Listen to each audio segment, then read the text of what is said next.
Welcome back, everybody. Today we're checking out Taylor Swift. I think she did. I think this is a podcast from New York Times. The stories behind the biggest song. So we're gonna get into it, and let's see what she got to say. Man, I'm excited about this. Man, I'm glad to be back. I was gonna do a video reaction, but I was like, this just came out. I don't think I've ever seen her where she's not performing or doing a music video. This is her just in a podcast. So this is gonna be interesting. Let's check it out. Even though I've been writing songs for so long, and I've started songs and finished songs so many different ways. They've gone through so many journeys. They've happened quickly. They've happened over time. They've been inspired by my life, by mythology, by fables, by books, by movies, by characters, by warnings, lessons, and they never quite happen exactly the same way. And I still don't quite understand how it works. I have this very strong opinion that when you're young, you feel things on such a intense and detailed level. There's an attention to detail when you are like 17 to 22 years old and you're longing, or you're reaching and grasping but never holding someone's attention or someone's love or someone's dedication, and you can't understand why. You spend all day thinking about it. You notice everything. You notice candle ash on the cuff of the shirt and the button, and it's everything that makes the mythology of those intense feelings that you have. And I've always tried to, without being a completely unhinged adult, keep that level of detail and intensity when it comes to trying to describe a feeling. Hold on, what did it say? And I've always tried to, without being a completely unhinged adult, keep that level of detail and intensity when it comes to trying to describe a feeling. 30 greatest living American songwriters. Taylor Swift. I'm sorry, y'all. I'm chewing on some Neuro gum. I'm gonna try not to be. I'm gonna try not to smack.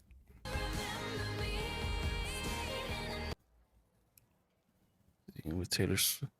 New York Times Magazine met with Taylor Swift, one of the artists on our list of the 30 greatest songwriters, to talk about her craft. That's crazy. So I'm assuming she actually writes her lyrics. That's kind of crazy. Not a lot of artists write their own lyrics. I mean, there's nothing wrong with that. But at the end of the day, they're all artists. You know what I'm saying? At the end of the day, they're artists, and whether it's they write their own lyrics or they don't, they're still artists. Nothing wrong with that. Well, as soon as my love for singing and picking up an instrument happened, songwriting just spontaneously started becoming the entire cornerstone of my life. I think the first songs that I fell in love with was the type of songwriting that I think folk and country is really kind of known for. It's like that story time structure. Songs like Harper Valley PTA or Goodbye Earl by the Dixie Chicks, or any amazing Kenny Chesney song where a hypothetical structure would be, first verse, little girl, learns a lesson that in the chorus her mom teaches her about. And the fact that she knows how to do songwriting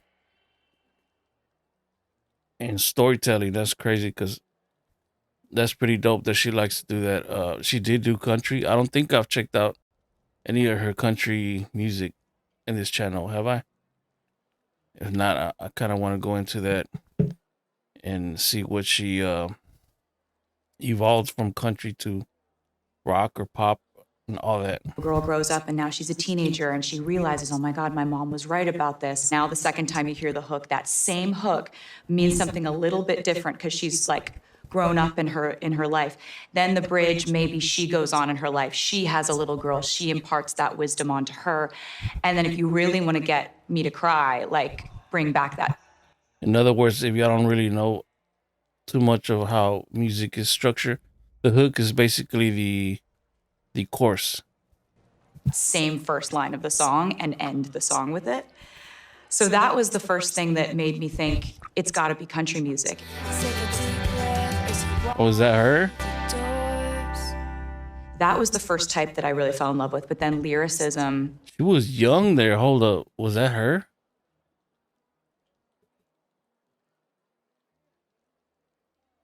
No way. That is super young. So she's been singing for a very long time.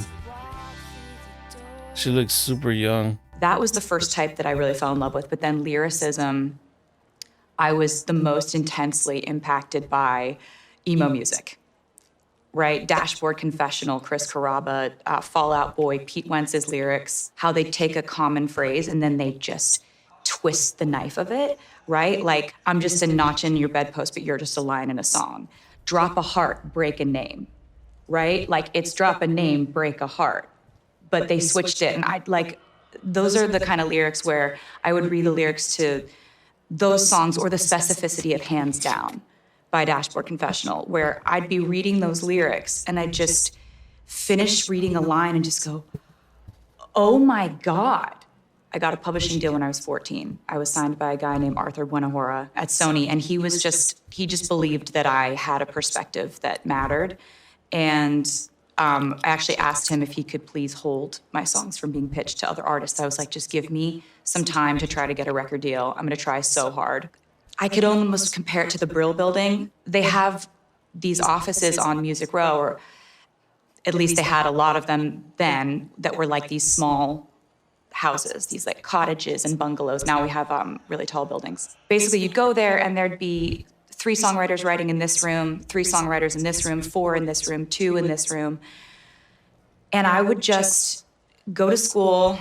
Then my mom would drive me downtown. That's crazy. 30 minutes, and I would go and I'd have a songwriting session with someone that I'd never met before, but I really didn't want to come in unprepared, so I'd walk in with 4 to 5 nearly finished things, 2 half-finished things, 10 hooks, because I just never wanted people to be like, yeah, there's this like little kid that thinks she can swan her way into Music Row and just like write songs with these hit songwriters. But I think one of my favorite things about the Nashville music scene, country music, and the storytelling where it was when I arrived there, there was almost this tradition of sort of breaking the fourth wall, making the song then a part of the song, or the writing of the song becomes a part of the song. And I did that in a song called Tim McGraw, where, you know, I'm singing about this kind of love lost and hoping that person thinks of me. And then in the bridge, it's revealed that I wrote this song and I hope he hears it. She's really good at storytelling, from what I'm seeing. She knows how to paint a good picture. So much. I think she needs to do more music videos. Romance in this relationship, and then in the end, it says, I grabbed a pen and an old napkin and I wrote down our song. So I feel like she'd be good at directing her I videos still too. kind of love doing that. The kind of just like, and it was me. Like, I grabbed a pen and an old napkin and I wrote down our song. That kind of reminded me of damn, what's that girl's name? Jessica? Is it Jessica Simpson or something like that? I can't remember. my favorite end plot twist, I think, that I've done in songwriting is the ending of The Last Great American Dynasty. That's my favorite one. It is just so much fun I like this version of her though. to tell this story about this real woman who lived in history, and she defied the social norms, and she drove people crazy, and she had a marvelous time ruining everything. And you talk about the house she lived in on the coast, and basically then in the end you're like, you know, she moved away from Holiday House. It sat quietly on that beach, free of women with madness, their men and bad habits, and then it was bought by me. And you're like, every time I get to that part when I would sing it on tour, I just like have to kind of like I wanted my grin to go from here to here, but that looks crazy. So it's like I had to like taper down my own excitement that hook happened. I learned you can't ever really tell if other people are gonna like it, but oftentimes when I love it to a certain degree, that kind of tends to match up with people. Not every song is gonna be for everybody, you know. Some people might like this song, other people might like the other song and not like that song. It's just the way it is, but And it could be that it doesn't match up with the way people that's how it feel is in music. until six years later. I loved the Reputation album. I was like, you guys say what you want. That's the one we've been listening to, right? The Reputation album. I know what I did. I love it. I love it too. Go with God. Sorry. Like, you can come around if you want. It's okay if you don't. And then, 6 or 7 years later, people are like, oh my God, like, ready for it. Like, people slept on that song. Are you ready for it? When we were making that song, Hold on, have we heard that one? I'm not I sure. It just sounds remember, familiar. I wanted to headbang myself through a wall. I felt that when we wrote Ready for It. I felt that way during writing Getaway Car. I felt that way. I think the first time I felt like I don't care if people hate this because I love it so much was when I wrote the song Love Story. When I was 17. Wow. In my bedroom. That's crazy just to think about 17 years old in your bedroom writing hit songs is crazy just to even think about it like that. She has a gift, no doubt. Because they wouldn't let me go on a date with a guy who was too old, so I shouldn't have been on a date with him anyway. And this is why you need to discipline your kids, because they Exactly. might write songs. Mm-hmm. Number one. Marry me, Juliet, you never have to be alone. When I wrote Speak Now, I was 18 and 19. And I was Wow. coming from this big, massive moment that I had with an album called Fearless. And it had won Album of the Year at the Grammys. And it was it was the first time there was this big debate over whether I deserved to be there. There are always going to be little debates. Do you know what I mean? But this was headline news. I was like, these Hold on. Is that when Kanye West showed up? discussions can lead to a really bad place if I don't do something to That was so counteract them, uncalled to for. prove that no, it wasn't So my uncalled for, co-writers that for did all real. this work.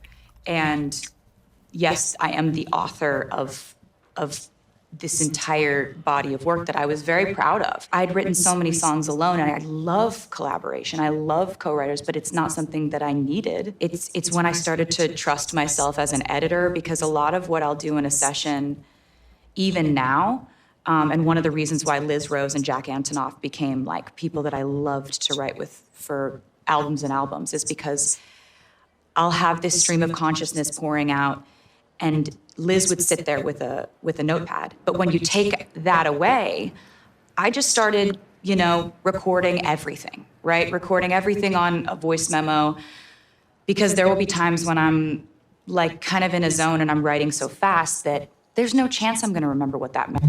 Yeah, I would say that. As an artist, that's good that she got that voice memo, and because sometimes you just get these ideas in your head, and if you don't write it down or think you're gonna remember, you're not. It's gonna be gone, and that's forever. So I think she played it really smart when it came to that. I did, 2 minutes ago that I thought was cool for the verse. That was a really important album for me in terms of in terms of becoming a writer that knew I could trust my own intuition. I have little phonetic things. I love alliterations. I love, two words that start with the same letter. Love that. I don't like to have a word end with the same letter that the next word starts with. For example, in the song, Our Song, it was supposed to be when you're on the phone and you talk real low. But I was like, I don't like the real low. So it's turned into when you talk real slow. Certain words just fly for me. That's crazy. Her structure, she knows what she's doing. She really knows what she's doing. That's crazy. Every little detail does make a difference, to be honest. And I think one of the reasons I like to That's that gift that she got. either age-old cautionary sort of phrases or things that you've heard in books, films, kind of these classic lines, and then repurposing them, inverting them, or redefining them in some way, is because I sort of love the combination of modern vernacular and sort of old world or classic timeless speak. So in the song The Fate of Ophelia, There's a lot of sort of modern terminology and speak and kind of common phrases from the way that we talk now. But there's also like in the bridge, there's a line from Hamlet that I repurposed. Locked inside my memory, and only you possess the key. No longer. I really gravitate towards juxtaposition and polarity in a line, right? So, hey, what could you possibly get for the girl who has everything and nothing all at once? Our coming of age has come and gone. You take one word that's at the beginning of the phrase and then you take its opposite.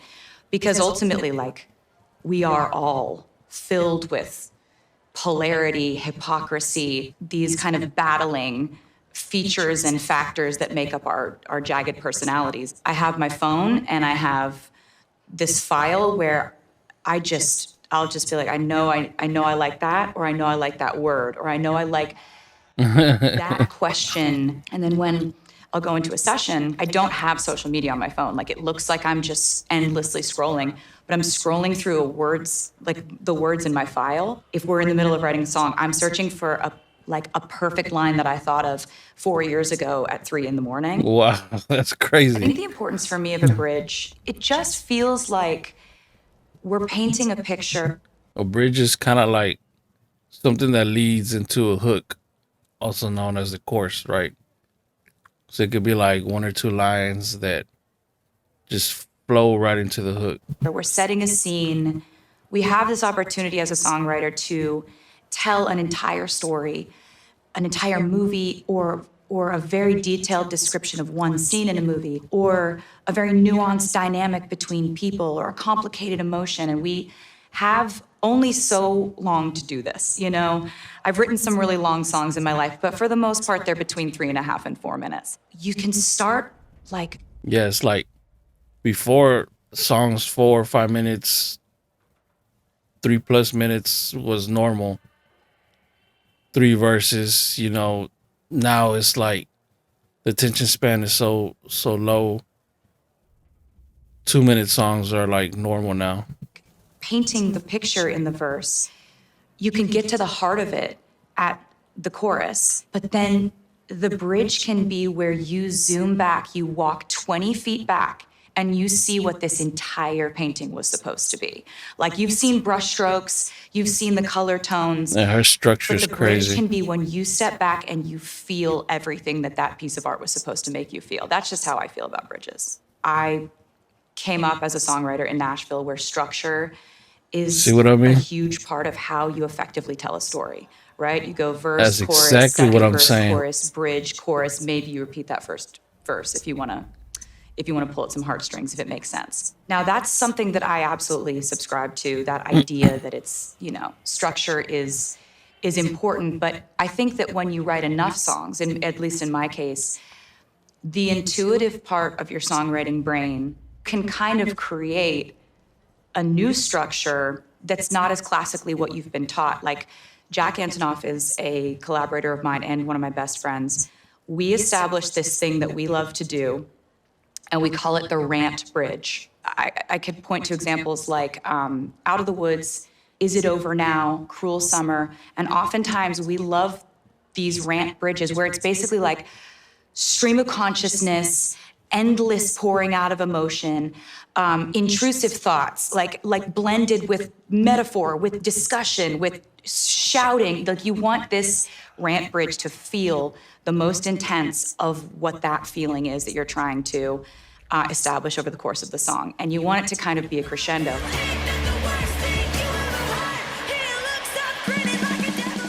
We usually love those so much that we then bring them back. So we'll go, verse, chorus, rant, bridge. Sometimes like a little post coda to that rant bridge. Last chorus.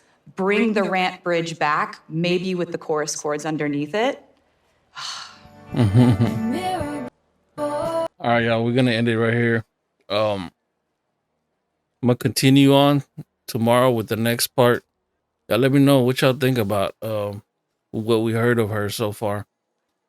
It's crazy. I didn't know that she really put so much thought into her lyrics like that as a songwriter. Like I didn't know she was actual songwriter.